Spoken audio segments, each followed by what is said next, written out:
کرنے کا سبب یہی ہے اور مکی صورت بھی ہے تاکہ نبی محترم صلی اللہ علیہ وآلہ وسلم اور صحابہ کرام رضوان اللہ علیہ مجمعین کو تسلی اور تشفی دی جائے۔ اور یہ جو صورت ہے حضرت عبداللہ بن مسعود فرماتے ہیں یہ میری کی زندگی کا قیمتی ترین سرمایہ جو ہے وہ سورۃ الانبیاء ہے، یعنی اس کا علم میرے پاس ہے تو گویا میرے پاس دنیا کی بہت بڑی دولت ہے، بہت بڑا خزانہ میرے پاس موجود ہے اگر میرے پاس سورۃ الانبیاء موجود ہے تو یہ انتہائی اہمیت کی حامل ہے۔ ہمارے لیے بھی یہ بہت ضروری ہے کیونکہ زندگی میں چلتے ہوئے اس لیول کے تو نہیں لیکن ہمیں مسائل کا سامنا کرنا پڑتا ہے، مصائب کا سامنا کرنا پڑتا ہے۔ تو جب بندہ نبیوں کی سیرت پڑھتا ہے تو ایک وقت کے لیے جب بندہ ان کی سیرت کو سامنے رکھتا ہے تو پھر اپنا غم ہلکا لگتا ہے، بندے کو اپنی پریشانی ہلکی لگتی ہے کہ یار چلو کم از کم ہمیں وہ پریشانیاں تو نہیں نا جو ان کو آئی ہیں یا جن مصائب کا ان کو سامنا کرنا پڑا ہے۔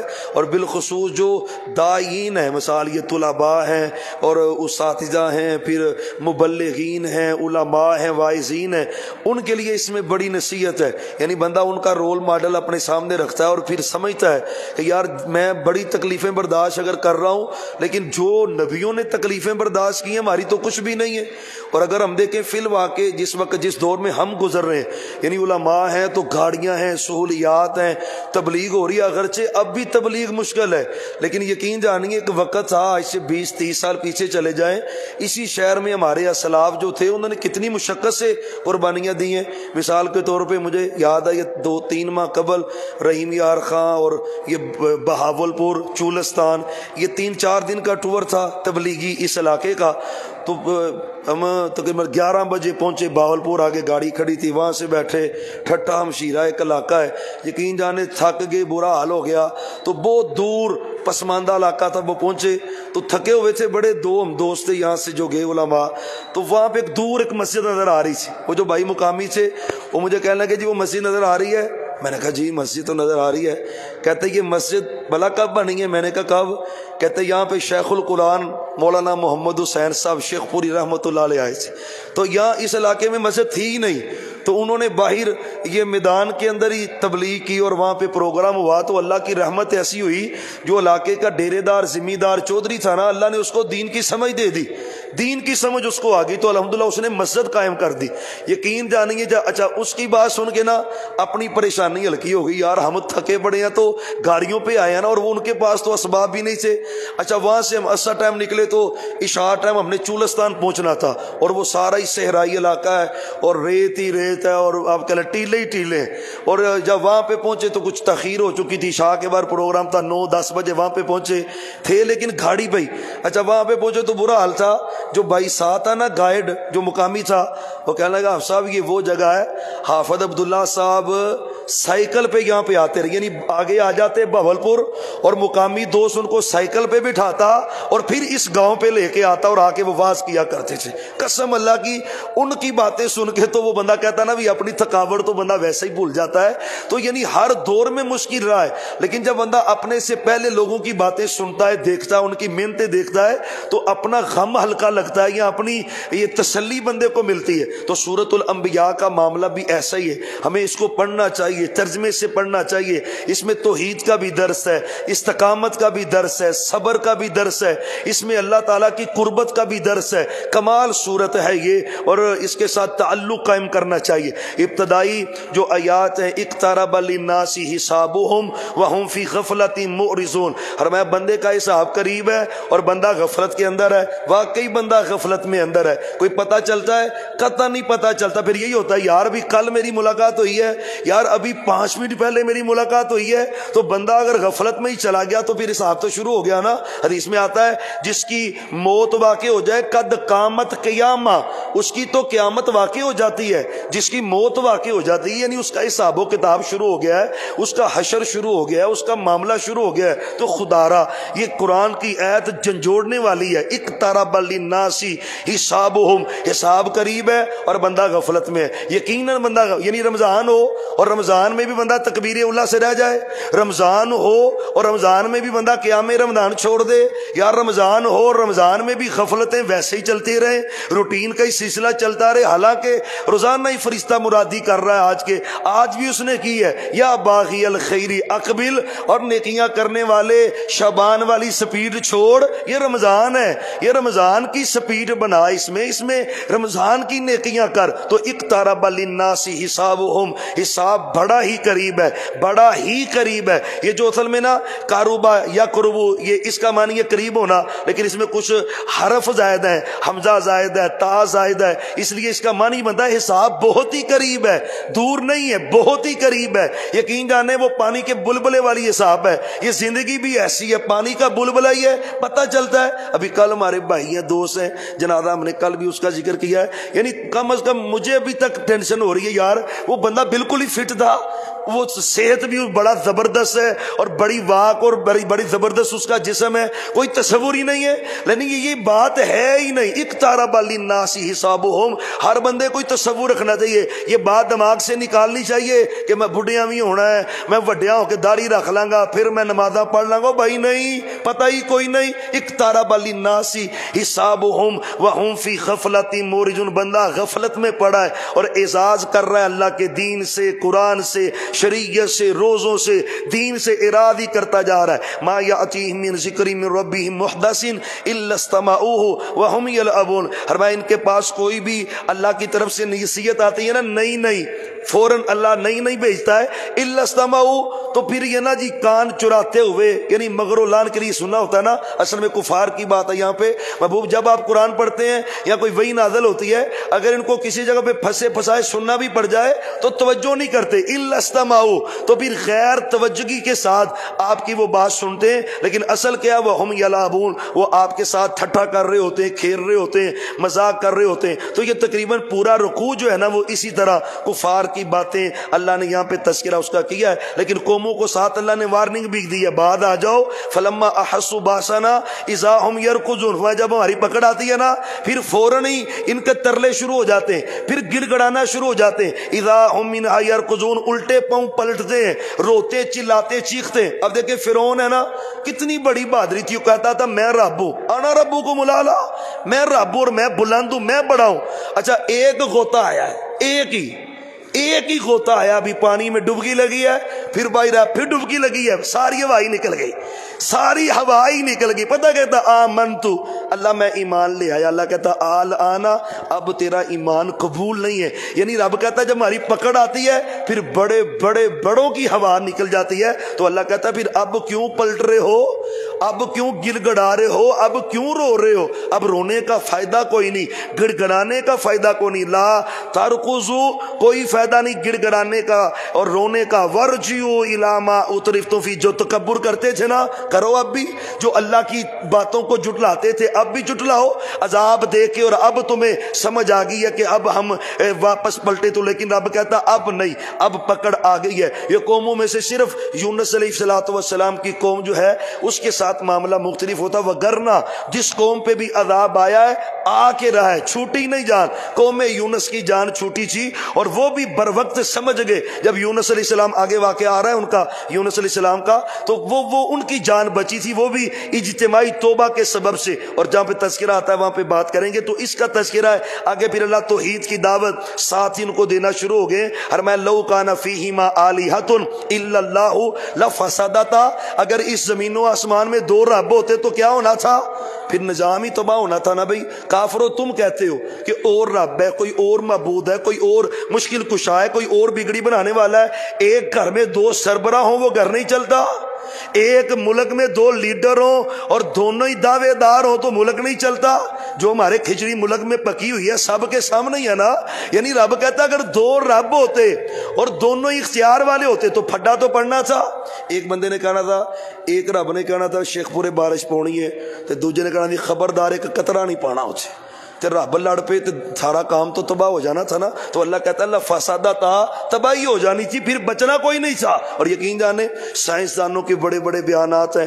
یہ خلا میں جاتے ہیں نا سائنسدان، ہوتے یہودی ہیں عیسائی ہیں، اربوں روپیہ ان کا لگتا ہے، کروڑوں میں نہیں لگتا، اربوں روپیہ لگتا ہے. صحراؤں میں جاتے ہیں، پھر خلا میں جاتے ہیں، پھر وزٹ کرتے ہیں، پھر واپس آتے ہیں. اور آتے ہیں نا جب واپس، قسم اللہ پھر اللہ کی شان بلند ہوتی ہے، پھر رب کی عظمت بلند ہوتی ہے. ایک سائنسدان کا میں پڑھ رہا تھا، وہ کہہ رہا میں خلا میں گیا اور وہاں پہ میں نے سارا دیکھا ہے.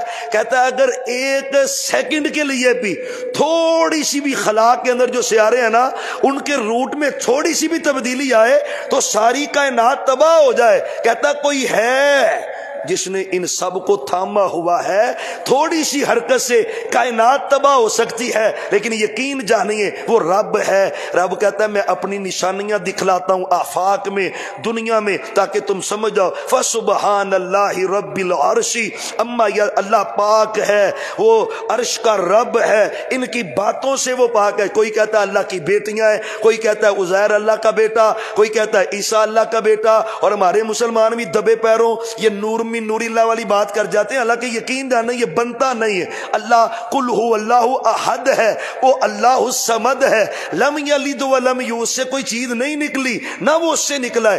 اللہ کے رسول صلی اللہ علیہ وسلم اللہ کے بندے ہیں، اللہ ان کا خالق ہے، رب معبود ہے اور محبوب عابد ہے. کوئی اس میں ذات کے لحاظ سے ایک بات ہے ہی نہیں، الگ ہے کنڈیشن. اللہ کہتا ہے میں پاک ہوں تمہاری باتوں سے جو تم بناتے ہو. اور اس کا تذکرہ آگے چل کے رکوع شروع ہو رہا ہے، اور پھر اللہ تعالیٰ نے اپنی قدرت کی نشانیوں کا تذکرہ کیا ہے. اور میں اولم یر الذین کفروا، یہ کافر دیکھتے نہیں ہیں جب ہم نے زمین و آسمان کو بنایا نا تو یہ دونوں جڑے ہوئے تھے، وہ آسمان کی چھت اور یہ زمین کا پیٹ آپس میں جڑے ہوئے تھے، ایسے چپکے ہوئے تھے، پوری کائنات ہی چپکی ہوئی تھی آپس میں. فرمایا ففتقناہما کانتا رتقا، دونوں جڑے ہوئے تھے. ففتقناہما، پھر جتنا ہم نے بہتر سمجھا ہم نے دونوں میں فاصلہ قائم کر دیا، دونوں میں فضا بنا دی، فاصلہ زمین نیچے اور آسمان کو اتر لے گئے. یعنی رب ہے نا پہلے بنایا دونوں اکٹھے اور پھر دونوں کو وہ الگ کر رہا ہے، دونوں کا بیلنس بھی رکھ رہا ہے. زمین کا بیلنس ہے، آسمان کا بیلنس ہے. وجعلنا من الماء كل شيء حي، ہر ذی روح چیز، ہر جاندار چیز کو اللہ نے پانی سے پیدا کیا ہے، یعنی اس کا تعلق پانی سے ہے. سیدنا آدم بھی بنے ہیں تو مٹی اور پھر پانی کی آمیزش ہے، تو پھر اس کے بعد جو سلسلہ اولاد کا چلا ہے تو وہ پانی کا قطرہ ہی ہوتا ہے جس سے افزائش نسل ہو رہی ہوتی ہے. اور ہر ذی روح کی، کیڑی سب سے حقیر اور چھوٹا جانور ہے، اس کی افزائش نسل بھی پانی سے ہو رہی ہے، قطرات سے ہو رہی ہے. وجعلنا من الماء كل شيء حي افلا يؤمنون. اور تمہیں اب بھی عقل نہیں آتی؟ ایک رب ہے جس نے یہ سسٹم چلایا ہوا ہے، تمہیں اب بھی نہیں عقل آ رہی اور اب بھی نہیں تم پہچان رہے اپنے اللہ کو. وجعلنا في الارض رواسي، اچھا زمین بنی الگ الگ ہوگی نا تو زمین ان بیلنس، نیچے کیونکہ پانی ہے، اوپر یہ زمین ہے، اور زمین بھی 7 ہیں. کمال نہیں، یعنی ایک وہ 7 آسمان ہے اور زمینیں بھی، والارض مثلہن، اور اسی طرح اللہ نے زمینیں بھی 7 بنائی ہیں. تو زمین ہلتی تھی، کبھی دائیں کبھی بائیں، کبھی ادھر سے جھک جائے کبھی ادھر سے اوپر ہو جائے. تو آپ کو پتا ہے چھوٹی سی وائبریشن زمین میں آ جائے تو بندے کی تو زندگی خراب ہو جاتی ہے، بلندوں بالا بلڈنگیں زمین بوس ہو جاتی ہیں. تو رہ کیسے بندہ سکتا تھا؟ تو مالک کہتا پھر میں نے کیل ٹھوکے. پتہ ہے نا چیز کو مضبوط کرنے کے لیے کیل ٹھوکے جاتے ہیں. تو ہمارے بس میں تو چھوٹے چھوٹے کیل ہوتے ہیں، انچ 2 انچ 4 انچ 5 انچ ہوتے ہیں، لیکن وہ رب ہے نا وہ قادر مطلق ہے. اللہ کہتا ہے پھر میں نے کیل ٹھوکے اس زمین میں. تو وہ کیل کیسے تھے؟ وجعلنا فی الارض رواسیا ان تمید بہم، اور میں تمہیں مضبوط کرنے کے لیے، زمین کو قائم رکھنے کے لیے ہم نے پہاڑوں کے کیل ٹھوک دیے. کیل اب یہ جتنے تمہیں بلند نظر آ رہے ہیں نا، اس سے کہیں زیادہ یہ زمین کے اندر پہ وسط ہے اور اس نے زمین کو جکڑا ہوا ہے، قائم کیا ہوا ہے، ہلتی نہیں ہے. لیکن جب جب بندوں کی بغاوت عروج پہ ہوتی ہے پھر تھوڑے سے وہ جھٹکے لگا دیتا ہے. پتہ نا وہ 2008 میں وہ رمضان ہی تھا جب وہ آزاد کشمیر میں جھٹکا لگا تھا، اور اس کے آثار اب بھی آثار ہیں اس کے، اور وہ پورا جگہ نظر آ رہی ہوتی ہے جہاں پہ اللہ نے اپنی نشانی چھوڑی ہے. تو رب کہتا ہے کبھی کبھی پھر میں ہلا دیتا ہوں جب پکڑ آتی ہے. اور پتہ پھر وہ ہوٹلوں کے کمروں سے ننگے مرد ننگی عورتیں عورتیں، شراب کی بوتلیں، زنا، دوسرا تیسرا، یعنی رمضان ہے، رحمت کا مہینہ ہے، اور یہ بے حیائیاں چل رہی ہیں تو پکڑنی اللہ کی آئے گی۔ وہ پھر کبھی کبھی جھٹکے دیتا ہے، اور یقین جانے اس دفعہ ایک تو وہ معاملہ ہے، اور اس سال قسم اللہ کی جو دل کو تکلیف ہو رہی ہے نا، کل پرسوں بھی رات 11 بجے ڈھول کی آواز آ رہی، گانے بج رہے، شور ہو رہا، خدا کا واسطہ ہے، سیاست کا نام لے کے تم نے رمضان کا تقدس ہی پامال کر دیا ہے۔ احتجاج کرنا ہے تو ڈھنگ سے کرو، لیکن یہ ڈھول ڈمکا اور یہ شیطانی کام کہاں سے آ گیا، ناچ گانا کہاں سے آ گیا، رمضان کا تقدس ہی خراب کر کے رکھ دیا ہے۔ اور بھائیو خدا را، کم از کم میں اپنا آپ بچاؤں اور آپ اپنا بچائیں، ٹھیک ہے سیاسی وابستگی جس کی ہے جہاں پہ ہے اس کو رکھے، لیکن خدا را رمضان کا تقدس پامال نہ کرے، اس کا احترام ہے۔ اور اب وہ ویسے بھی کم، ابھی بھی آج بھی کبھی روزے سے پہلے کی بات ہے، رکشے والے نے فل ڈیک چھوڑا ہوا ہے، گانا لگا ہوا ہے، کبھی یہ سوچا بھی نہیں تھا ایسا بھی ہوتا ہے۔ اللہ ہمارے معاشرے کو سمجھ عطا کر دے اور اللہ ہمیں ہدایت عطا فرمائے۔ تو مالک کہتا ہے یہ میں نے پہاڑوں کو جوڑا ہوا ہے، لیکن کبھی کبھی میں پھر اس کو حرکت دیتا ہوں، وہ ہل جاتے ہیں۔ وَجَعَلْنَا السَّمَاءَ سَقْفًا مَحْفُوظًا، ایک محفوظ چھت اللہ نے، میرا اللہ کہتا ہے میں نے آسمانوں پہ ڈالی ہے، یعنی جس کے ڈرنے کا خطرہ نہیں۔ ڈرنے اب ہماری کو لینٹر بھی ڈلا ہو، مضبوط بھی وہ ڈلا ہو، اور پھر خالص ڈلا ہو، اینٹیں بھی نہ ہو، تو اس کی بھی تو ایک میعاد ہی ہوتی ہے نا، کوئی 200 سال چلے گا، 300 سال چلے گا، وہ پلستر گرنا شروع ہو جاتا ہے، چھت گرنی شروع ہو جاتی ہے۔ قسم اللہ کی ہزاروں سال سے میرے اللہ نے یہ چھت ڈالی ہوئی ہے، کوئی ستون ہی نہیں، نہ کوئی لیکج ہے، نہ کوئی ٹوٹ پھوٹ ہے، نہ کوئی نقصان ہے، نہ کوئی اندیشہ ہے۔ تو رب کہتا ہے سقف محفوظہ، محفوظ چھت ہم نے تمہارے اوپر قائم کی ہے۔ وَهُمْ عَنْ آيَاتِهَا مُعْرِضُونَ، اور رب کو تلاش کرنا ہو تو ہر جگہ پہ ہے۔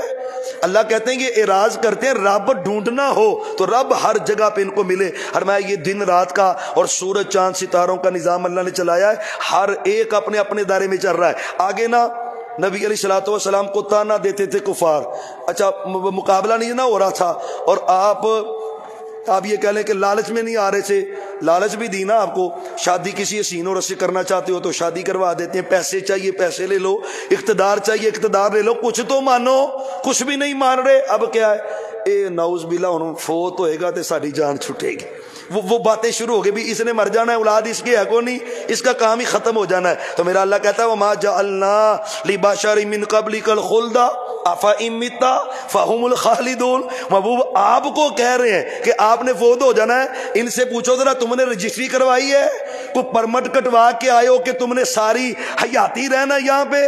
اگر محبوب آپ نے جانا ہے تو انہوں نے زندہ رہنا ہے۔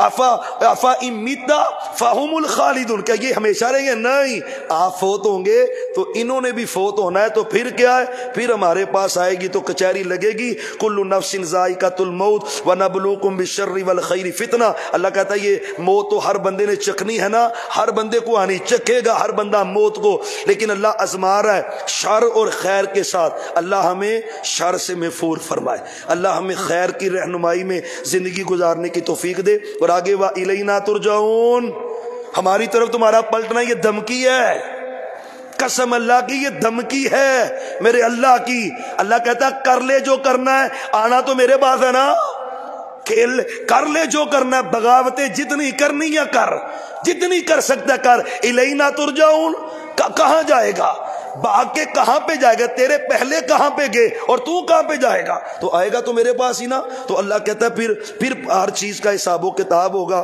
اس کا تذکرہ اللہ نے کیا ہے۔ پھر مالک کہتا ہے کون ہے جو دن رات میں تمہاری حفاظت کرتا ہے، یقیناً وہ اللہ ہی حفاظت کرتا ہے، اس کے علاوہ کوئی حفاظت کرنے والا نہیں ہے۔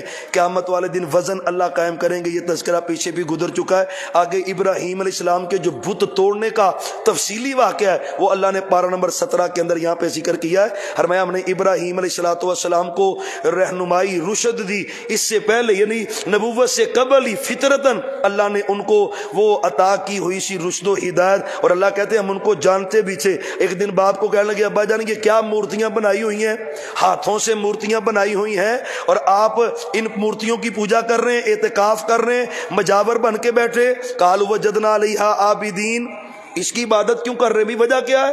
اب کوئی دلیل نہیں تھی، کوئی قرآن کی شریعت کی کوئی دلیل ہے ہی نہیں، کہتے کیا ہیں؟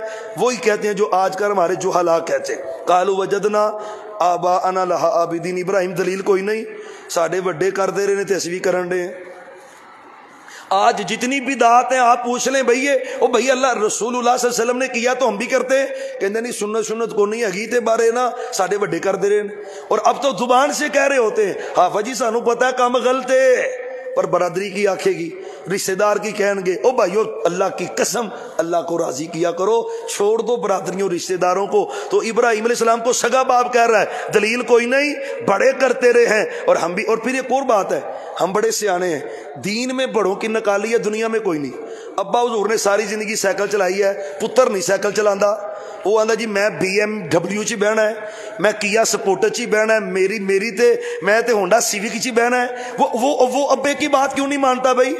ابا نے جیسا لباس پہنا کیوں نہیں پہنتا؟ وہ دنیا جیسے گزار گیا کیوں نہیں جی جدت آ گئی، وہ دین ہی ایسا رہ گیا ہے کہ تم نے ابا حضور کے پیچھے چلنا ہے اور ابا و اجداد کی اندھی تقلید کرنی ہے، تو اللہ کہتا ہے یہ دین نہیں ہے۔ اور ابراہیم صاحب نے واضح کہا ہے تم اور تمہارے ابا و اجداد، واضح کہا ہے، سخت جملہ کہا ہے، فرمایا اللہ تم اور تمہارے ابا و اجداد، قال لقد کنتم تم انتم و آبا، تمہارے ابا و اجداد فی ضلال مبین، اگر تم یہ کام کر رہے ہو تمہارے بڑے بھی کر رہے ہیں تو دونوں ہی گمراہ ہو اور کھلی گمراہی ہے۔ پھر وہ ان کا سالانہ جو میلہ آیا اور پھر ان کو کہا ابراہیم علیہ السلام کو بھی آئے آپ بھی، وہ کہتے جی میں نے نہیں جانا، مجھے تو بخار ہے، میری طبیعت سے اتنی بیمار ہوں میں۔ 23ویں پارے میں تذکرہ ہے انی سقیم، مجھے بخار ہے، بیمار ہوں۔ تو بیماری دل میں یہی تھی، روگ لگا ہوا تھا، اللہ شرک کا خاتمہ کرے، تو ہید کا بول بالا بار وہ چلے گئے، توڑ کے بتوں کا برا حال کر دیا، اور پھر جب واپس پلٹے تو بڑا اس کے ہاتھ میں کلہاڑا ہے اور باقی سارے پریشان ہو چکا ہے، کسی دی باں نہیں، کسی دی لت نہیں، کسی دا تڑ نہیں، کسی کا ویسے ہی قیمہ کر دیا ہے، کھانے پینے کی چیزیں طرح طرح کی آگے بڑھی ہوئی ہیں، اکیلا چودھری اس کے ہاتھ میں کلہاڑا ہے اور وہ قائم دہم ہے، سارے ہی آگے ابراہیم علیہ السلام کے پاس۔ سب سے پہلے کہتے ہیں بھی کیتا کنے آ، اور بھئی کنے کیتا ہے یقین جانے، وہ پھر وہ کہتے ہیں آپس میں، کہتے یار وہ لڑکا ابراہیم ہے نا، وہ ہمارے بتوں کے بارے میں باتیں کرتا تھا بڑی، تو لگتا ہی کام اسی کا ہی ہے، اسی نے کیا ہوگا۔ تو پھر ابراہیم علیہ السلام کو بلا لیا اور لوگوں کو بھی اکٹھا کر لیا۔ ابراہیم علیہ السلام بھی یہی چاہتے تھے، تو لوگ اکٹھے ہو گئے، الا اعین الناس لعلہم یشہدون، سارے اکٹھے ہو گئے، قالوا انت فعلت، ابراہیم تو نے کیا آدھا یہ ہمارے بتوں کے ساتھ؟ قال بل فعلہ کبیر، وہ کلاڑا جو بڑے کے پاس ہے، کھانا آگے پڑا ہوا ہے، ممکن ہے کھانے سے لڑائی ہو گئی ہو، تو بڑے نے کیا بھی سارا میں ہی کھانا، تسی کدھر لین چ لگے ہو، تو انہیں سارے توڑ بھن کے پریشان کر چھڑیا ہے۔ تو بڑے نے کیا ہوگا پوچھو اسے، اور تمہارے جو سامنے رب ہے تمہارا پوچھو، گردنیں نیچے لٹکی، ریئلی آپس میں اشارے، وہ کی جواب دیے نو کیا کہیں اس کو؟ اللہ کی قسم وہ پروردگار ہے، وہ توحید آشکار کر دیتا ہے۔ تو پھر فرجعوا الی انفسہم فقالوا انکم انتم، آپس میں کہنے لگے یار کام تو ہم غلطی کر رہے ہیں، یہ بولتا نہیں، یہ سنتا نہیں، اس کی پوجا کر رہے ہیں، اس کی عبادت کر رہے ہیں، لیکن پھر کام الٹ ہوا۔ قال، پھر ابراہیم السلام نے چوٹ ماری، ٹکا کے چوٹ لگائی، پتہ ہے نا زمین زرخیز ہو چکی ہے، تو چوٹ کیا لگائی؟ فرمایا افتعبدون من دون اللہ، ان کی عبادت کرتے ہو جو نفع کے مالک نہیں، نقصان کے مالک، تمہارے لیے بھی اف ہے اور تمہارے بڑوں کے لیے بھی اف ہے۔ فرمایا قالوا حرقوه وانصروا آلہتکم ان کنتم فاعلین، اس کو آگ لگاؤ، اور پھر مشہور واقعہ آگ لگی، لیکن اللہ نے ابراہیم علیہ السلام کو بچایا۔ اس کا تذکرہ آگ ٹھنڈی ہو جا اور امن والی ہو جا، مطلب یہ سلامتی والی، اتنی ٹھنڈی بھی نہیں ہونی کہ سردی لگنی شروع ہو جائے، تو سلامتی والی ہو جا، معتدل اللہ کہتے ہو جا۔ پھر وہ ہوئی آگے اسی طرح حضرت داؤد علیہ السلام کا اور حضرت سلیمان علیہ السلام کا ایک واقعہ ہے، ایک کیس آیا جو داؤد علیہ السلام سمجھ نہیں پائے کیس کو، اور اس کیس کی سمجھ اللہ نے حضرت سلیمان علیہ السلام کو دے دی۔ کیس یہ تھا کہ ایک بی بی آ گئی آپ کے پاس اور انہوں نے کیس پیش کیا، وَدَاوُودَ وَسُلَيْمَانَ إِذْ يَحْكُمَانِ فِي الْحَرْثِ إِذْ نَفَشَتْ فِيهِ غَنَمُ الْقَوْمِ وَكُنَّا لِحُكْمِهِ شَاهِدِينَ فَفَحَمْنَا آلَ سُلَيْمَانَ۔ فرمایا وہ داؤد علیہ السلام بھی دنا تھے، علم والے سے، لیکن اس مسئلے کا فہم اللہ نے حضرت سلیمان کو عطا کر دیا، گویا باپ سے بڑھ کر، یا یہ کہہ لیں کہ اللہ نے ایکسٹرا مزید علم ان کو دے دیا سلیمان علیہ السلام کو۔ ایک وہ مشیر حدیث ہے، مثال ایک عورت سی نا، ایک بچہ تھا اس کا، تو وہ کسی کام لگ گئی، تو دوسری ایک عورت تھی، اس کو بھی بچے کی ضرورت تھی، اس نے اس کا بچہ پکڑ لیا اور کہتی ہے، بچہ پکڑ کے جب دوڑنے لگی تو اس کی نظر پڑ گئی، اس نے بچہ پکڑ کے، میرا بچہ ہے، اس نے کہا میرا بچہ ہے، جھگڑا شروع ہو گیا، بھی کہاں جائیں؟ داؤد علیہ السلام کے پاس چلو بھائی، وقت کے نبی یہ فیصلہ کرواتے ہیں، چلے گئے۔ اب جس نے چوری کیا نا چاتر چوری کرتی بی بی وہ ہے جو چاتر ہوتی ہے. تھانوں کے تھان یقین جانے بندے کی عقل تنگ رہ جاتی ہے, وہ پورا تھان ہی لگا کے لے جاندی ہیں. یقین جانے بندہ کہتا کر کیا دیا ہے, اگلے دن یقین جانے شکر ہے جان بچ گئی ان کی. 2-3 ڈبے بھرے ہوئے زیورات کے, یقین جانے آنکھوں میں مٹی ڈال کے لے گئی. لیکن کسی کی نظر پڑ گئی, سامنے والے کی شور پڑا تو وہ قابو آ گئی. تو وہ یقین جاننے پر اللہ ہی معافی دے, وہ پورے 3 ڈبے بھرے ہوئے سونے کے, وہ پتہ نہیں یعنی چاتر جو بی بی ہے وہ تو زبان سے بھی تو پھر چاتر ہی ہوگی نا. تو داؤد علیہ السلام سے اس نے باتیں کی, بچہ تو میرا ہے, بولی جائے کالی کالی اور پھر تیز رات. داؤد علیہ السلام سمجھ میں بھی یہ زیادہ یہ چیخ چلا رہی ہے, لگتا ہے اسی کا ہے, تو اس کو دے دیا. اچھا جس کا بچہ تھا وہ منہ لٹکائے ہوئے جا رہی تھی, سامنے سے سلیمان علیہ السلام آ رہے سے, تو اس کو افسردہ دے کے آپ نے کبھی کیا ہوا ہے, فرمایا یہ ہوا ہے بچہ میرا ہے. لیکن داؤد علیہ السلام نے اس کو دے دی. میں لاؤ دوبارہ فیصلہ ہوگا, فیصلہ دوبارہ ہوگا, دوبارہ لاؤ بھائی. وہ دونوں بیویاں آ گئیں, عدالت لگ گئی. داؤد علیہ حضرت سلیمان فرماتے ہیں ہاں بھی دونوں پیش کرو. وہ بی بی کہتی میرا بچہ, میں کام میں لگی تھی, بچہ پڑا تھا اس نے اٹھا لیا ہے. کہتی نہیں بچہ ہے ہی میرا ہے, بچہ اس کا نہیں ہے میرا ہے. داؤد علیہ حضرت سلیمان کہتے ہیں چلو کوئی بات نہیں, چھری لاؤ, چھری لاؤ. دونوں کان کھڑے ہو گئے, بھی اب کیا ہوگا. فرمایا بچہ آدھا آدھا کر دیتے ہیں, آجا تم لے جاؤ, آدھا تم لے جاؤ. جس کا حقیقی تھا نا اس نے کہا نہیں میرا نہیں ہے, اسی کا ہے, میرا نہیں ہے اسی کا, اسی کو دے دیں, مجھے نہیں چاہیے, یہ اسی کا ہی, میرا نہیں ہے. اس کو پتا ہے وہ زندہ رہے گا تو کبھی نہ کبھی تو نظر آئے گا نا.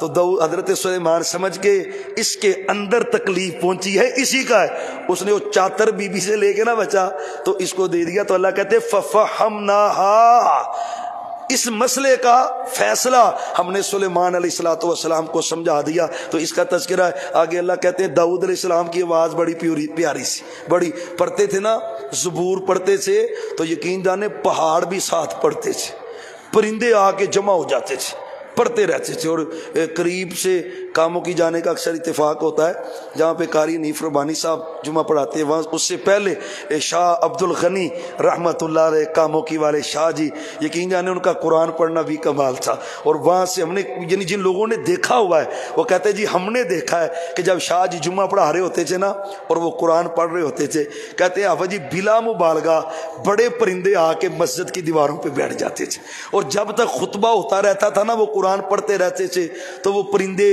وہ چرند پرند اور وہ آ کے قرآن ہی سنتے رہتے تھے. اور دل لگی سے آج بھی کوئی پڑھتا ہے تو اللہ نے قرآن میں آج بھی یہ بہار رکھی ہوئی ہے. تو داؤد علیہ السلام جب پڑھتے فرمایا وَسَخَّرْنَا مَعَ دَاوُودَ الْجِبَالَ يُسَبِّحْنَا, پہاڑ بھی تسبیح کرتے, پرندے بھی تسبیح کرتے, وَكُنَّا فَاعِلِينَ, اصل ہم کرنے والے ہم ہی ہیں. پھر سلیمان علیہ السلام کی اللہ کہتے ہیں میں نے ان کا تخت ہوا میں اڑایا ہے اور تم ہوائی جہاز بنا کے پریشان ہو. ہزاروں سال پہلے میرے اللہ نے سلیمان علیہ السلام کا تخت ہواؤں میں اڑا دیا ہے. ٹیکنالوجی بھی نہیں تھی لیکن تخت اڑ رہا ہے, دنیا حیران ہے, اور ان کا پوری کابینہ بیٹھی ہوئی ہے اوپر تخت کے, اور تخت اڑتا جا رہا ہے ہواؤں میں. تو اللہ کہتا ہے میں ہوں جو چلا رہا تھا, اور میں نے برکت دی سلیمان علیہ السلام کو. آگے حضرت ایوب علیہ السلام کا مشہور ہے 18 سال حدیث کے اندر آتا ہے, 18 سال آزمائش ان پہ رہی, اور 18 سال کے بعد رب نے کمال ہی کر دیا. ایسا کمال کیا کہ سونے کی بارش ڈال دی اللہ نے, سونے کی. سونا جب نازل ہوا نا پوری پوری ڈلی نازل ہو رہی, تو ایوب علیہ السلام 2 ہاتھ کر کے نا ایک ہاتھ ادھر ایک ہاتھ ادھر. تو بخاری شریف کی حدیث ہے, اللہ تعالیٰ کہتے ہیں ایوب لالچی نکلا ہے نا, لالچی نکلے ہو, سونا میں نے نازل کیا. کہتا اللہ لالچ مجھے کوئی نہیں, میں تو یہ سمجھ رہا ہوں تیری رحمت نازل ہو رہی ہے اور ایوب تیری رحمت جمع کر رہا ہے, لالچی میں کوئی نہیں. اللہ خوش ہو گئے اس بات سے بھی, یعنی اگر صبر کیا ہے تو رب نے اخیر ہی کر دی, سونے کی بارش ہی ڈال دی. مطلب کیا, تم بھی صبر والے بن جاؤ. جو صبر کا صلہ رب دیتا ہے, جلد بازی میں کبھی بے صبری میں وہ صلہ نہیں ملتا. اس کا تذکرہ اللہ تعالیٰ نے اس جگہ پہ کیا ہے. ساتھ ہی آگے پھر حضرت وہ یونس علیہ السلام کا تذکرہ ہے. 3 دن کی وارننگ دے گے نا قوم کو, حضرت یونس علیہ السلام نکل گئے کہ 3 دن میں تم پہ عذاب آ جائے گا. اچھا یہ ان کو کہا تم پہ عذاب آ جائے گا, یہ اللہ نے نہیں کہا تھا, یہ اللہ نے نہیں کہا تھا, اپنی طرف سے کہہ کے نا جلد بازی میں قوم کو کہہ کے وہ کشتی میں بیٹھ کے نکل پڑے. ادھر قوم کو بھی پتا چلا تو خبردار ہو گئے, کہتے یونس پیغمبر ہے, لگتا ہے ہم پہ پکا ہی عذاب آ جانا ہے. انہوں نے کیا کیا, وہ سارے بچے بوڑھے عورتیں، چھوٹی بچیاں، بڑی بچیاں، کوئی فرد گھر نہیں چھوڑا، سارے میدان میں آ کے نا کھلے اعلان کہتے اللہ ہم تجھ پہ ایمان بھی لاتے ہیں اور سچی توبہ بھی کرتے ہیں، اللہ ہمیں معاف کر دے۔ رب کہتا ہے میرا آیا عذاب کبھی ٹلا ہی نہیں، لیکن میں نے یونس علیہ السلام کی قوم سے عذاب ٹال دیا ہے۔ وہ سچا ایمان لے کے آئے تھے اور انہوں نے توبہ کی تھی، لیکن یونس علیہ السلام کا کیا بنا؟ اللہ کے حکم کے بغیر ہی چلے گئے، اللہ نے نہیں کہا تھا۔ پتہ آزمائش کیسی آئی ہے؟ کشتی لگی ہوئی، کشتی میں بیٹھ گئے، کشتی عین وسط میں گئی تو بور میں پھنس گئی، ہر طرف سے موجیں ہی موجیں آ رہی ہیں۔ ملا کہہ رہا ہے، کہتا لگتا ہے کوئی غلام، یقین جانے یہ بخاری کی حدیث ہے، وہ کہتا لگتا ہے کوئی غلام اپنے مالک سے بھاگ کر آیا ہے جس کی وجہ سے ہم پہ یہ پریشانی آ گئی۔ اللہ، یونس علیہ السلام فوراً ہی سمجھ گئے، کہتے وہ غلام میں ہی ہوں جو اللہ کے حکم کے بغیر ہی چل کے آ گیا ہوں۔ وہ کہتا ہے ایک سواری زیادہ ہے، ایک سواری زیادہ، وہ کشتی سے اترے گی تو کشتی بیلنس میں آئے گی، ورنہ سارے ڈوبیں گے، سارے۔ کیا ہوگا؟ قرآن ڈالو، پرچیاں ڈالی، پرچیوں میں نام حضرت یونس علیہ السلام کا نکل آیا۔ اب اتنا تو تھوڑا بتا حیا تو ہوتا ہی ہے نا، پھر مثال کو ہم جیسا نکما بندہ بھی ہو کو رستے میں ملے، لوگ عزت سے مل لیتے ہیں، انہوں نے کہا ساڑھے مولوی صاحب نے انہوں چھال نہیں مارن دینی، دوبارہ قرآن پاؤ۔ دوسری مرتبہ قرآن ڈالا، نام پھر یونس علیہ السلام کا۔ اس نے کہا نہیں ابھی بھی نہیں، تیسری مرتبہ قرآن ڈالو، تیسری مرتبہ قرآن ڈالا، نام پھر یونس علیہ السلام کا۔ اب اوپر سے آواز آ رہی ہے تو تمہارا قرآن کیا کرے گا؟ یونس علیہ السلام کہتے بس کریں بھی، میں ہی چھلانگ لگاؤں گا، میں ہی اپنے مالک سے دوڑا ہوا ہوں، میں ہی بغیر اجازت کے۔ او بھائیو رب کا معاملہ بڑا الگ ہے، قسم اللہ کی وہ کوئی مذاق نہیں ہے، وہ رب ہے، وہ پروردگار ہے، اللہ کی قسم وہ رب ہے اور پروردگار ہے۔ یونس علیہ السلام نے کہا میں چھلانگ لگاتا ہوں، ادھر چھلانگ لگائی اور آگے وہیل تیار کھڑی ہے۔ پتہ نا ایک وہ آج کل سیلفیوں کا بخار ہے، ہمیں وہ چنیوڑ جانے کا اتفاق ہوا تو بھائی نے دکھائی ایک جگہ، وہ ہے بہت ڈینجرس تھی، کہتا آپ سب 3 سے 4 اسٹوڈنٹ دریا میں جا کے ڈوب چکے ہیں صرف سیلفی کے چکر میں، سیلفی کے چکر میں، اور کئی ٹرین کے نیچے آ کے مرے ہوتے بھی، ٹرین آ رہی ہے پیچھے اس کی اور پھر تباہی اتری ہوتی ہے، تو ایک سیلفی وہ وائرل ہے پوری سوشل میڈیا پہ، وہ جناب اعلیٰ سیلفی کے چکر میں نا چھلانگ لگا رہا ہے، اور اوریجنل رب نیچے سے وہیل کو بھیج دیتا ہے اور سیلفی سمیت ہی بندہ اس مچھلی کے پیٹ میں چلا جاتا ہے۔ لیکن ادھر معاملہ ہو رہا ہے، چھلانگ لگائی، ادھر مچھلی تیار ہے، ڈائریکٹ ہی مچھلی کے بیڈ روم میں پہنچ گئے، بیڈ روم میں۔ اور بیڈ روم اس لیے کہہ رہا ہوں نا، اللہ نے بیڈ ہی تو بنایا ہے، ریسٹ دی ہے حضرت یونس علیہ السلام کو مچھلی کے پیٹ میں۔ تو رب کہتا ہے وَظَنُّونَ، وہ مچھلی والا، وَظَنُّونَ وہ مچھلی والا، اِذْ ذَهَبَ مُغَاضِبًا جب غصے کی حالت میں قوم سے نکلا تھا، وَظَنَّ اور اس کا گمان تھا کہ اللہ بھی مجھے اب نہیں بچائے گا۔ ہاں یونس علیہ السلام ایک وقت یہ تصور پیدا ہو گیا، اللہ نقدر علیہ، اللہ بھی مجھ پہ، کیسے اللہ مجھے بچائے گا یہاں سے؟ فرمایا وہ اس قدر ان کی کیفیت یہ ہو چکی تھی کہ وہ یہ گمان کر رہے تھے اللہ ہی کے بارے میں، وَظَنَّ اور وہ گمان ان کا تھا کہ اللہ نقدر علیہ، فَنَادَى فِي الظُّلُمَاتِ اللہ الہ الا انت سبحانک انی کنت من الظالمین، مچھلی کے پیٹ میں، اور یقین جانے پیٹ تو پھر تھا نا، اس نے جکڑ کے رکھ دیا، پورا وجود ہی جکڑ دیا۔ تو حضرت یونس علیہ السلام نے کہا دریا میں سمندر ہے، مچھلی کا پیٹ ہے، اس کا اندھیرا ہے، پانی کا اندھیرا ہے، اندھیرا ہی اندھیرا ہے، اس اندھیرے میں بھی مخلوقات اللہ کی تسبیح بیان کر رہی ہیں، اللہ اکبر، اس اندھیرے میں بھی۔ ارباز نے کہا ہے ان کی تسبیح سن کر حضرت یونس علیہ السلام کو یاد آیا کہ مجھے بھی اللہ کی تسبیح کرنی چاہیے، پھر یہ جملے پڑھے، یہ جملے ہمیں بھی چاہیے، زندگی کا جز بنائے، لازمی جو ہر تشہد میں اس کو پڑھے، بار بار پڑھے، کوئی دعا کرے ساتھ اس کو پڑھے، لا الہ الا انت سبحانک انی کنت من الظالمین۔ اور 23ویں پارے میں اللہ نے کہا ہے اگر میرا پیغمبر یہ جملے نہ پڑھتا تو قیامت تک مچھلی کے پیٹ میں ہی رہتے، لبیسا، اور میں قیامت تک رہتے مچھلی کے پہ، نکلتے ہی نہیں۔ تو کیوں نکلے اس آفت سے؟ یہ کلمہ تسبیح پڑھا، لا الہ، اللہ میں یہاں پہ پھنسا ہوں، اس پریشانی کو کوئی دور کرنے والا میں بھی نہیں، تو ہی دور کرنے والا ہے، اور تو پاک ہے، مجھ سے غلطی ہوئی ہے لیکن اللہ تو پاک ہے، انی کنت من الظالمین، مجھ سے ظلم ہو گیا، تیری نافرمانی ہو گئی۔ رب نے پھر آرڈر دیا، فاستجبنا لہ، مچھلی کو حکم دیا، اس نے نا، اللہ نے وہاں پہ کدو کی بیل اگا دی، طاقتور ہوتا نا قوت میں، اربار نبی صلی اللہ علیہ وسلم کو بھی پسند تھا، اور یونس علیہ السلام کو بھی جہاں پہ مچھلی نے باری پھینکا نا، تو جس طرح ہوتا نا بندہ وقت سے پہلے بچہ پیدا ہوا اور وہ ایکٹیو نہیں ہوتا، وہ اس کی ایکٹیویٹی نہیں ہوتی، یونس علیہ السلام کی بھی حالت یہ تھی، یعنی بالکل کمزور ہو چکے تھے مچھلی کے پیٹ میں، اور پھر وہ کدو کھانے سے اور اس کا تیل اوپر جسم پہ ملنے سے اللہ نے توانائی پیدا کی اور رحمت کی، اور دوبارہ قوم سے ملاقات ہوئی تو اللہ نے اس کا تذکرہ کیا ہے۔ آگے بھی حضرت زکریا کا تذکرہ ہے، حضرت یحییٰ کا تذکرہ ہے، سیدہ مریم کا تذکرہ ہے، اور پیچھے اللہ نے اختصار کے ساتھ حضرت اسماعیل کا، ادریس کا، ذوالکفل کا اللہ نے تذکرہ کیا، اور ساتھ حضرت یونس علیہ السلام کا ہے۔ سارے تذکرے کرنے کا مقصد یہ ہے کہ نبیوں نے جس طرح مصائب میں، پریشانیوں میں اپنے اللہ کو پکارا ہے، ہم بھی اللہ سے تعلق ویسا رکھیں جیسے اللہ نے نبیوں کو نجات دی ہے۔ انشاءاللہ اللہ ہمیں دنیا میں بھی نجات دے گا اور قیامت والے دن بھی جنت کا داخلہ دے گا۔ آخر دعوانا ان الحمدللہ۔